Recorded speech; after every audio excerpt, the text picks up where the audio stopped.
Washington Journal continues. Now we want to introduce you to Richard Gage. He is the founder of a group called Architects and Engineers for 9/11 Truth. Mr. Gage, what is that group? We are a group of 2,200 architects and engineers, a nonprofit organization dedicated to finding out what really happened at the World Trade Center with the destruction of all 3 towers on that day. And what do you have doubts about? Well, the architects and engineers that I represent have found evidence that has not been told to the American people by the agencies tasked with explaining the destruction of these towers. Evidence of controlled demolition, particularly with the 3rd high-rise that collapsed on that day in the afternoon of 9/11, World Trade Center 7. We're looking forward to sharing with your viewers that evidence today. Well, let's look at a little bit of video that your group has put out, and you can explain it after we see it. Now, here we're going to show you a videotape of the collapse itself. Describe that. Now we go to videotape, the collapse of this building.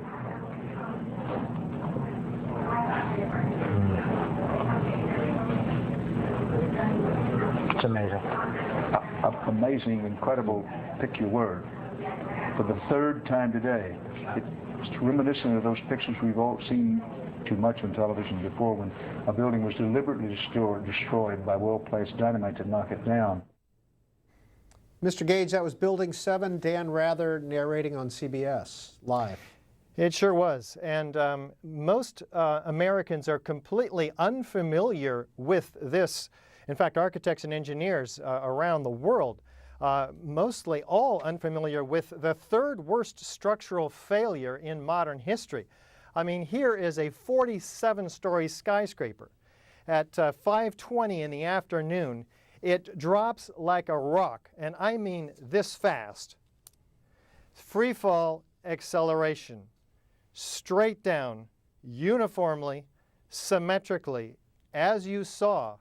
Now, a building with 40,000 tons of structural steel cannot fall straight down like we saw due to normal office fires, the official reason given us by NIST, the National Institute of Standards and Technology, without all 80 columns on each floor being removed simultaneously and then synchronistically timed floor by floor.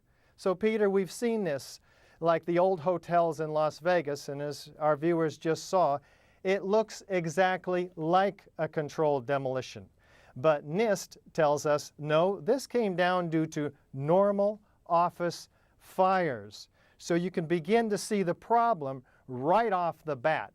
Normal office fires have never brought down a skyscraper ever before.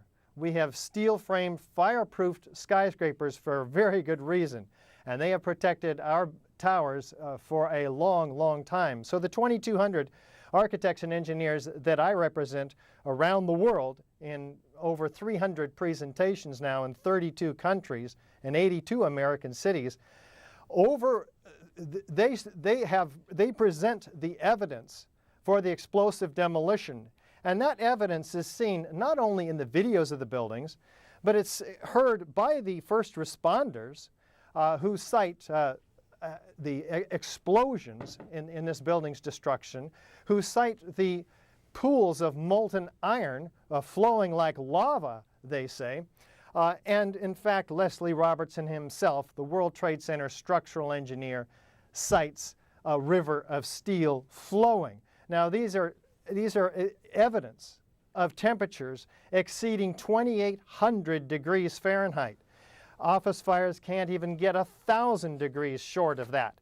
So we have a serious problem, very serious, in the accountability under the official story of those extremely high temperatures and evidence of molten iron, documented by FEMA itself. In the first report, Appendix C in the FEMA report, May of 2002, which documents hot sulfur corrosion.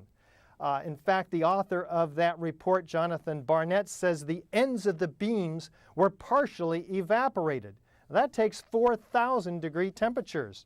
The only thing that we're aware of that can create that is thermite. Thermite is an incendiary used by the military to cut through steel like a hot knife through butter. And there are patented cutter charges that do just that with thermite.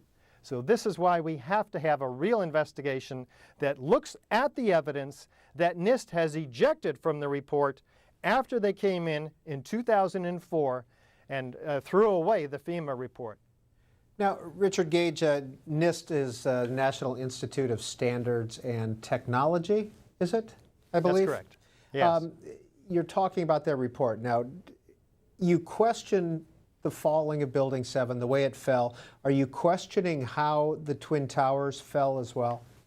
There are very serious questions about the Twin Towers.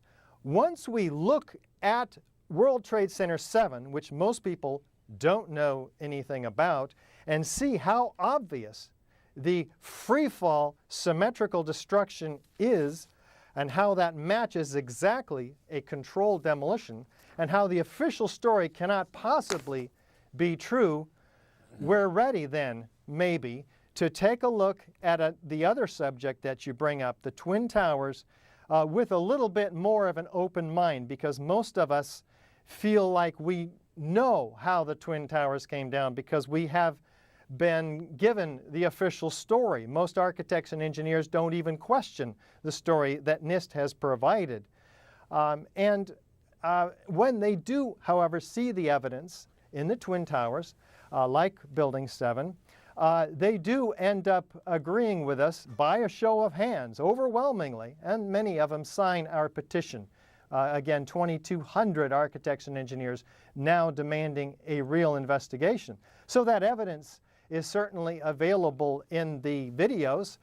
For instance, of the North Tower, we're told that this upper block of 10 stories, 15 stories above the point of jet plane impacts in the North Tower, that upper block drove the rest of the building down to the ground. We have a few problems with this story, however. Chiefly, that's not what the videos show whatsoever. That upper portion is destroying itself before there's any downward motion to drive the rest of the building down to the ground. In the first 4 seconds, it's completely destroyed, liquefied, if you will. The structure is completely shattered. There's nothing left to drive the rest of the building down. And yet what we see after 4 seconds is exactly what the first responders are describing, hundreds of them, in the oral histories taken and documented by Thomas von Essen, the fire commissioner.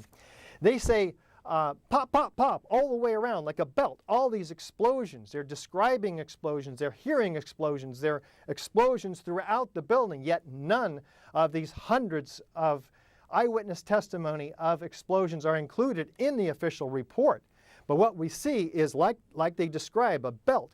All these explosions laterally driving 4-ton perimeter wall sections, structural steel sections, laterally 60 miles an hour in every direction, landing 600 feet away. Isolated, freely flying structural steel sections. This takes an incredible lateral force, up to enough force to eject or fire a 200-pound cannonball 3 miles. We also see explosions below that. Mr. Gage, I apologize for interrupting. I just want to let our viewers know we're going to take a lot of phone calls, and we're going to begin that in just a second. We invited Mr. Gage on this program because from time to time, regular viewers of the Journal know that we get phone calls asking about Building 7, regardless of what segment we're talking about. And so we thought we'd investigate this group and give them a chance to have their say. And I want to start with this tweet, Mr. Gage, and it kind of goes to the why. And this is Jim at Lake Gaston. Who gains from this building falling? Why would someone want to demolish it? I think criminal investigators who are trained at looking for suspects in such massive criminal controlled demolitions like these obviously were, have to be employed to look at the means, the motive, and the opportunity. Who benefited? Cui bono? These are the questions that enterprising journalists and criminal investigators should be asking, but in large measure are not for whatever reason. The architects and engineers for 9/11 Truth are tasked with the what. And those questions you ask, why, have to also be answered by those who are trained to find suspects with motives and find a motive too. Let's take some calls, Mr. Gage. Max in Milford, Indiana. Please go ahead. Hello. Thank you, C-SPAN, for having Mr. Gage on to tell the inconvenient truth about 9/11, because our whole foreign policy and much of our domestic policies today are all based on 9/11. And there are so many questions to be asked and answered about 9/11, like where is the airplane debris at Shanksville, Pennsylvania? Where are the 4 black boxes from the airplanes? Why did the Bush administration fight an investigation? Why did the 47-story World Trade Center Building 7 collapse? Why were military and political people told not to fly? Who scheduled the hijacking war games on 9/11? Where was NORAD? Who told them to stand down? These are just a few of the questions that need answering. Thank you. Well, I agree with the caller. These are some serious and very important questions that Americans, millions of them, are asking, but not getting enough airtime. And we appreciate C-SPAN's dedication to journalism and finally focusing on this subject, because after all, 2 wars were started as a result of 9/11. We've lost 6,000 soldiers, 1 million people in the Middle East have been killed in these wars in Iraq and Afghanistan. We've lost precious civil liberties through legislation, and our economy has been wrecked. If there's any question about what happened at the World Trade Center and the other questions the caller's asking about, then we've got to have a real investigation.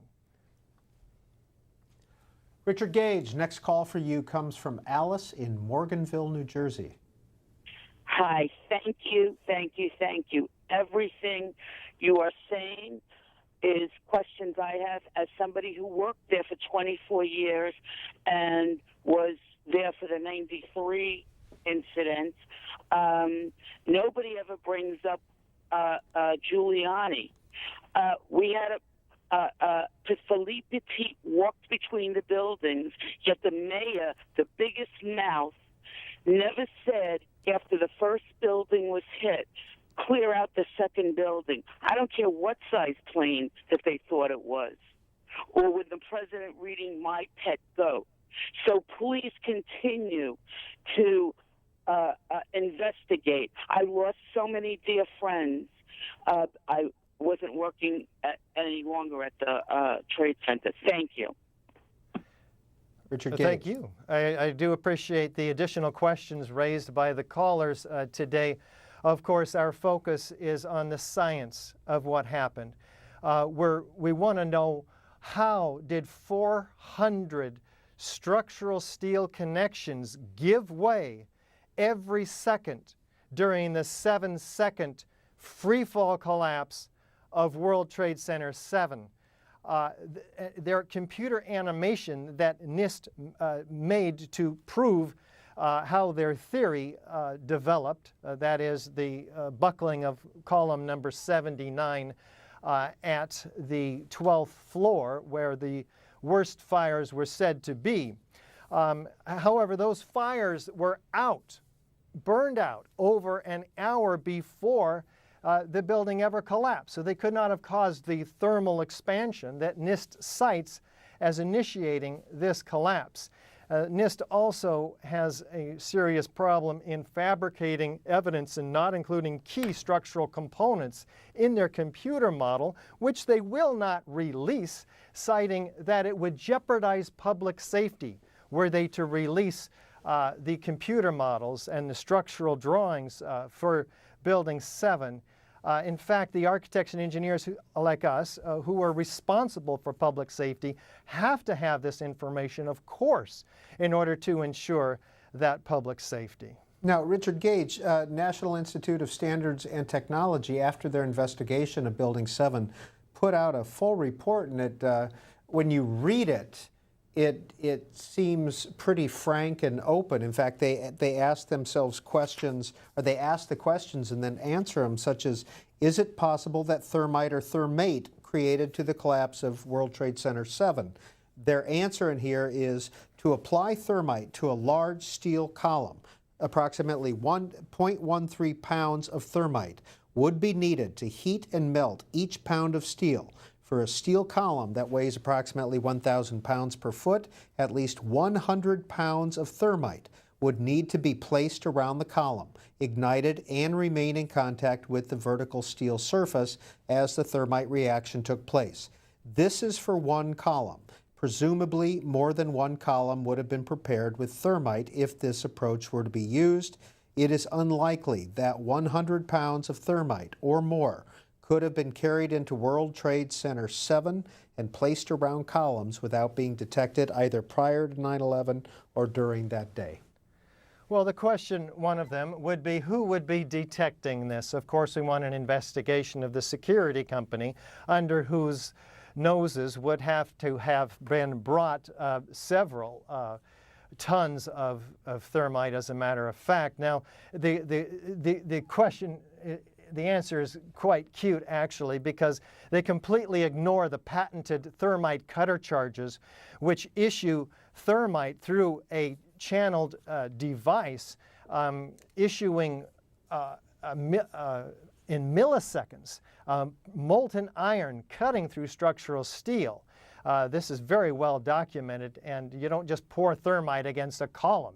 It has to be contained and directed in cutter charges. So we'd be looking for that evidence. In fact, what we see, what FEMA documents, is molten iron. In fact, molten concrete as well, which takes 3,000 degrees of temperature. Where does that come from? It can only come from thermite, an incendiary used by the military, again, to cut through steel like a hot knife through butter. So the evidence is there for thermite, and patented cutter charges are, in fact, made with consolidated thermite. All that would be left is molten iron. And indeed, that's what's found in the basements of the Twin Towers and the debris pile under World Trade Center 7, and it was not included in the official report by NIST, comprising 1,000 pages of obfuscation and actually lies. Next call for Richard Gage. Eric, Antioch, California. Hi, I'd just like to say that I really enjoy C-SPAN, and there's been a lot of callers a lot of times that I've heard calling about this issue, and I'd like to thank C-SPAN for allowing this to come up, and congratulations to all the people's calls finally bringing it forward. And that's all I have to say. We'll move on to Cologne, Germany. This is Sinan calling in from Cologne. Yeah, hello. Thank you for taking my call, Mr. Gage. As we all know, there were many eyewitnesses, I call them crime scene witnesses, on that morning of 9/11. And indeed, it was one of the biggest crime scenes in history. I know you're not just only in contact with architects and engineers, but also with lawyers.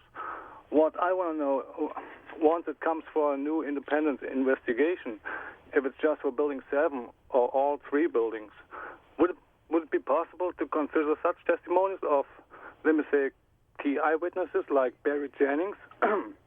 As we all know, he survived explosions in Building 7 even before any tower even did collapse. I mean, isn't it just a regular procedure to hear crime scene witnesses? Yeah, there are several witnesses, in fact, hearing explosions. Barry Jennings is certainly one of them.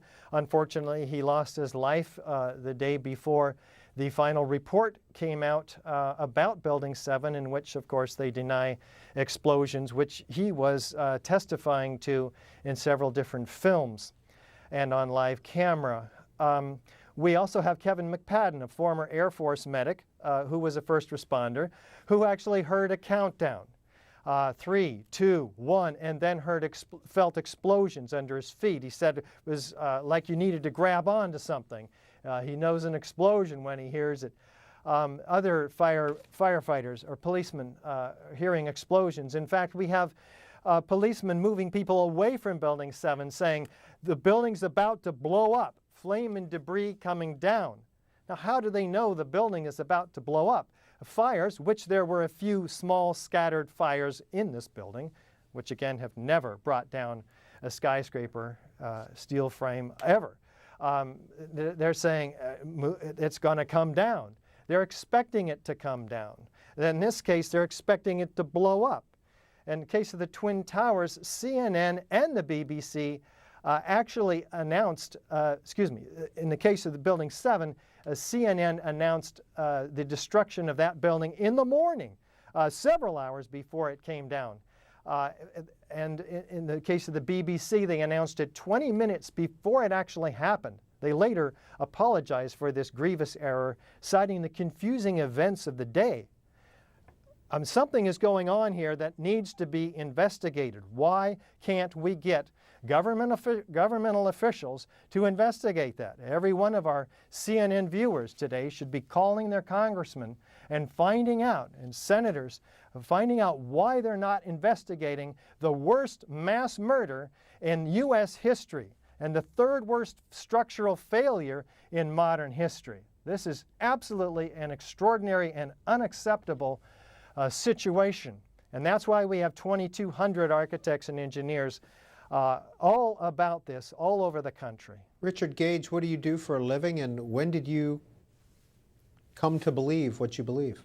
Well, I founded Architects and Engineers for 9/11 Truth 8 years ago when I heard on the radio another researcher, David Ray Griffin, now the author of 10 books on the subject, who delves, by the way, into many of the other issues that the earlier callers have brought up outside of the World Trade Center, which is our narrower scope of investigation. So I had to dedicate myself to this all-important task because I found that most Americans are unaware of the evidence. It's on the internet, it's available, it makes sense, it's comprised from the video testimony, the video documentation, the eyewitness testimony, and it's not something that's made up.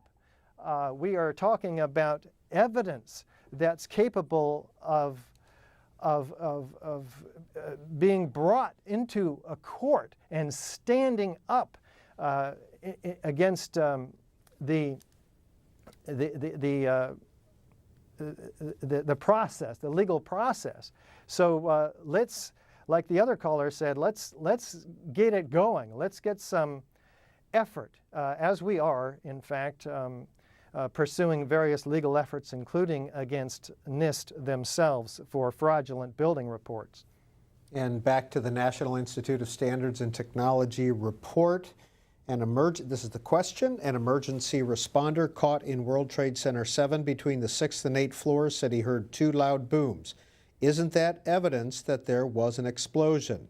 NIST answer: the sound levels reported by all witnesses do not match the sound level of an explosion that would have been required to cause the collapse of the building.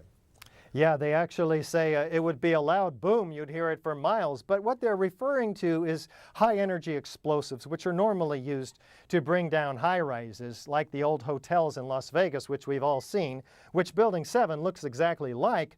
But if they used thermite, an incendiary, which operates by heat instead of gas expansion and force and loud bangs and bright flashes, thermite instead would be much quieter, but there would still be some explosions heard, which in fact were heard. Laura tweets in, what do the 9/11 truthers think happened in Pennsylvania and at the Pentagon? Were they terrorist attacks? Well, the researchers such as David Ray Griffin, who have looked into these matters, have found serious questions that also require a real investigation. And we're talking about a real investigation which offers immunity to bring forth witnesses, a subpoena power to force them to come forth, that looks at all the evidence with an open mind and with a scientific method. When we get such an investigation that we can actually trust, unlike the 9/11 Commission, by the way, which at least two of those members said that they were set up to fail by the Bush administration. One of them, Max Cleland, resigned, citing this as a national scandal. This is pretty extraordinary evidence. In fact, the attorney for the 9/11 Commission, John Farmer, cited that there was a decision at some point not to tell the American people the truth. The American people deserve the truth, Peter. Mike, Safety Harbor, Florida. Go ahead. Yes, good morning, C-SPAN. First of all, Mr. Gage, I just want to give you the utmost compliment. You're a true American hero, and my hats are off to you. The very first caller was right when he listed the lengthy list of anomalies. The science for the destruction of the Twin Towers through explosives such as nanothermite is there. It's overwhelming. I personally have spent hundreds of hours of my personal time going over various information through Shanksville, the Pentagon, as well as the Twin Towers.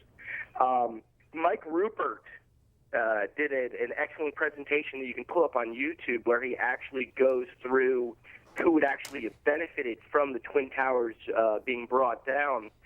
He discusses topics of insider trading that went on that day through the various airlines.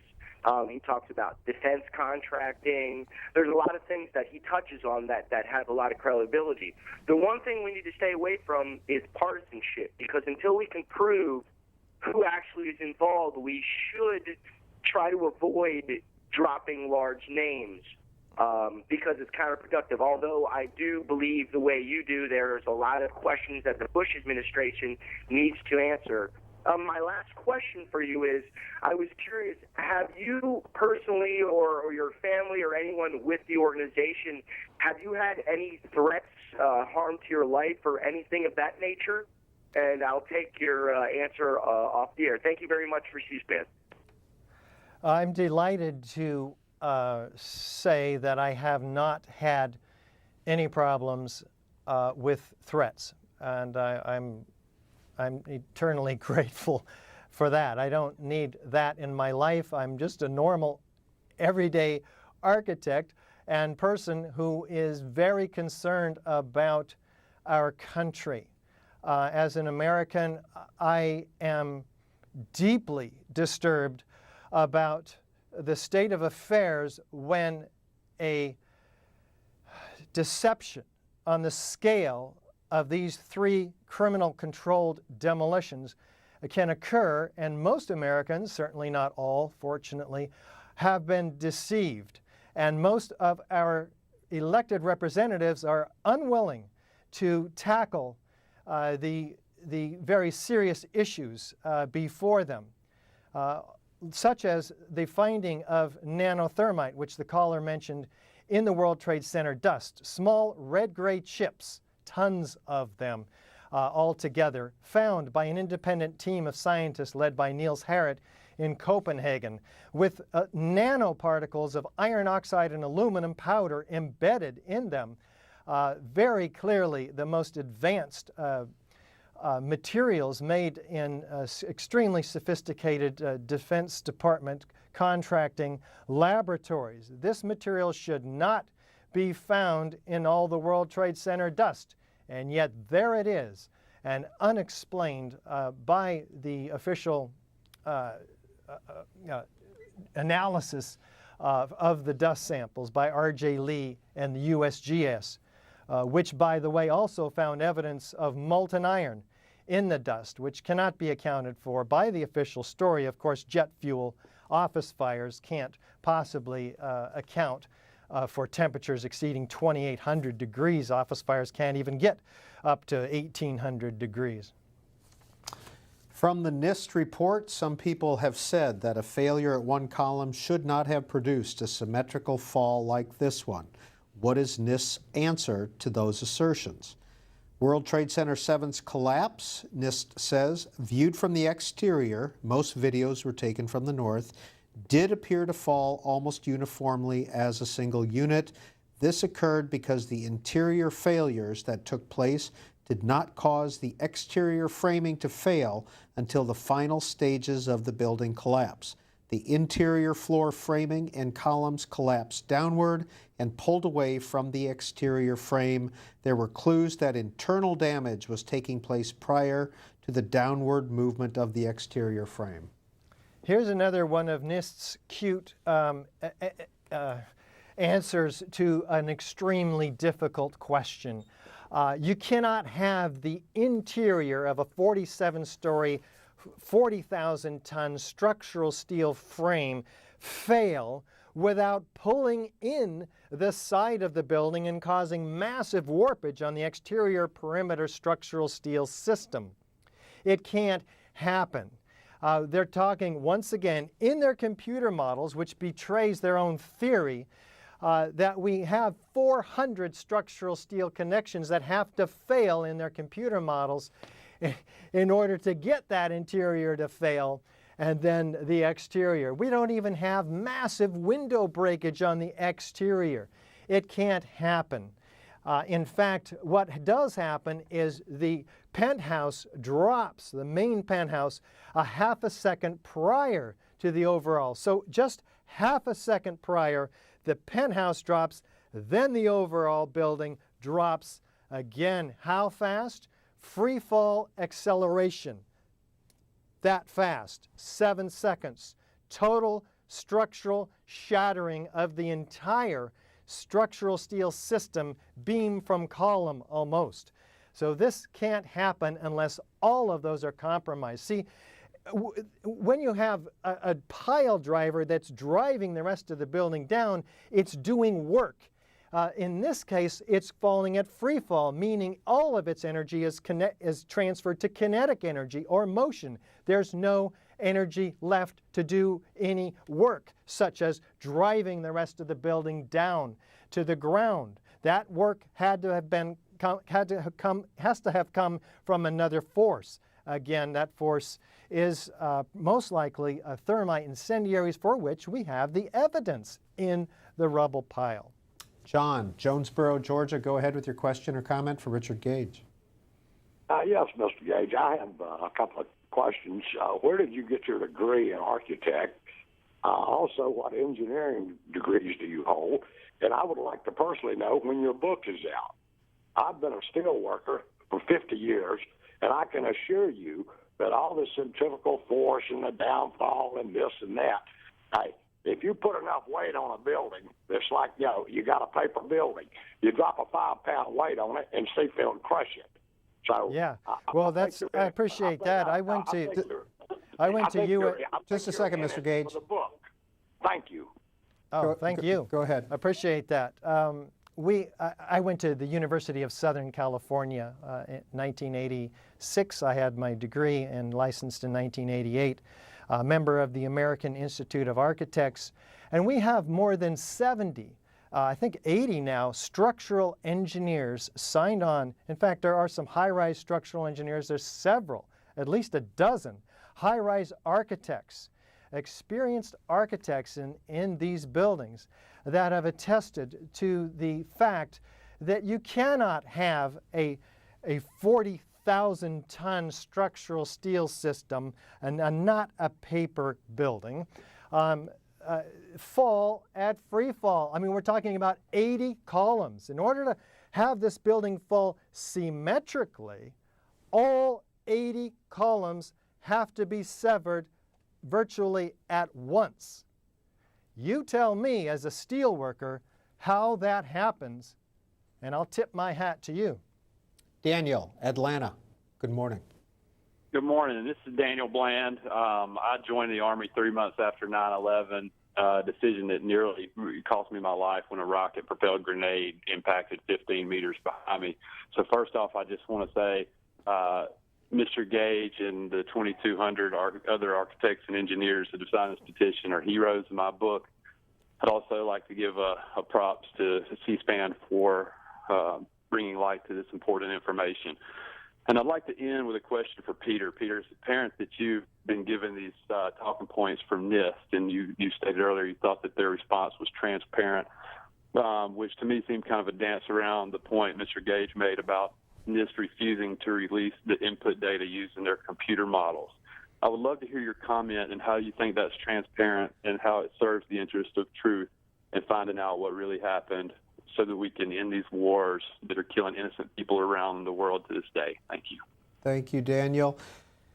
Mr. Gage, 2,200 architects and engineers signed on. How many architects and engineers are there registered with AIA and these other groups? How many are in the U.S.?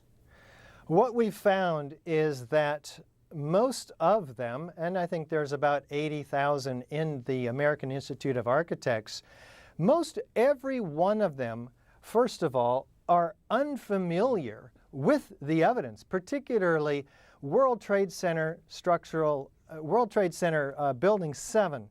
And this is the third worst structural failure in modern history, and yet architects and engineers are not familiar with it. So when we travel, we get them in our audiences, and just like lay people in the audience, they end up agreeing with us by an overwhelming majority. I mean, like 90 to 100% of them when they see this building coming down, which, by the way, they can see also on our website, ae911truth.org. That's ae911truth.org, on which people can see the building coming down and, of course, in the exact manner of classic controlled demolition.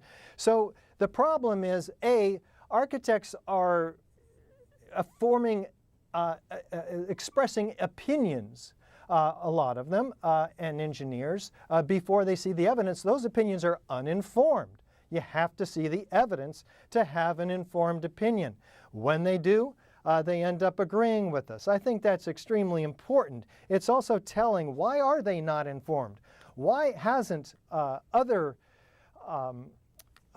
media outlets such as CNN, MSNBC, CBS, etc., shown the World Trade Center Building 7 to the American people? Why haven't the American Society of Civil Engineers and the American Institute of Architects educated their own professionals about the third worst structural failure in modern history? Why are they so uninformed? I think these questions are extremely important as well. We're doing our best, of course, but until we are communicating with the leadership of the American Institute of Architects directly now, and expecting to educate the 80,000 architects in the membership that I belong to. So I think that'll make incredible headway toward the problem that you're citing, Peter. And Richard Gage, let's close with this question from Boring File Clerk. It's tweeted in. I've asked it once and will ask it again. What is your theory about what happened, and why do you think it happened? The scientific evidence shows that incendiaries, and in the case of the World Trade Center Building 1 and 2, the Twin Towers, thermite and nanothermite and high-energy explosives, most likely, brought these towers down in an explosive controlled demolition. In the case of World Trade Center 7, a classic implosion. In the case of the Twin Towers, a very explosive event. This is what the evidence shows. It's very clear and overwhelming. And we're asking all Americans to first get informed, and second, and you can get informed at our website and with our DVD, which is called 9/11 Explosive Evidence, Experts Speak Out. Just Google Experts Speak Out. It will come right up. And once people are informed, they can tell others, because this is a grassroots organization largely, operating because of what amounts to a censorship on the part of most mainstream media. We praise C-SPAN for having the courage to bring forth the evidence on this morning's show. But our effort is to educate the American people so that they can be informed, they can demand a real investigation, and then we'll let the chips fall where they may. We don't have a conspiracy theory. We're bringing the evidence. It's up to others to investigate and find out who may or may not have been responsible. Richard Gage, founder, Architects and Engineers for 9/11 Truth. Thank you for your time this morning. House of Representatives is coming into session now, potentially working on the border bill, supplemental appropriations for what's happening in the border. Thanks for being with us.